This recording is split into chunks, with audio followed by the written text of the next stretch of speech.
राजनपत्रीं मलयरसपुत्रीं च चिदम्बरं तालममध्ये कमलदनसंस्थितां शिवकामसुन्दरीं नित्यं ध्यायामि।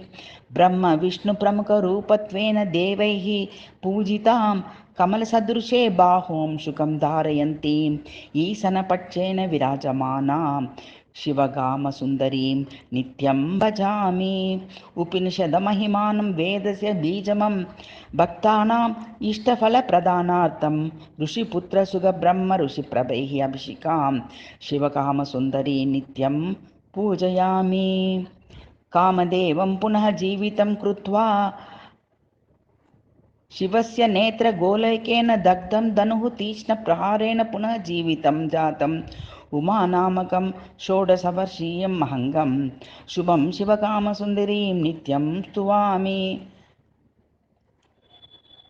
अहं नित्यं पूजयामि जगतः कारणं यां यां यां यां यां यां यां यां यां यां यां यां यां यां त्रिकोणं द्वेषं त्रिकोणं वां याम् अतुल्यं यां याम् अतुल्यं यां याम् अतीव कुशलं यस्या केशाः न मेषाः। नन्दिना पूजिता स्वमन्त्रान् जपन् नाम्ना पठितानां लाभदायिनी भक्तादीनां स्थिनाशकः उदात्तपदः नृत्यनायकः।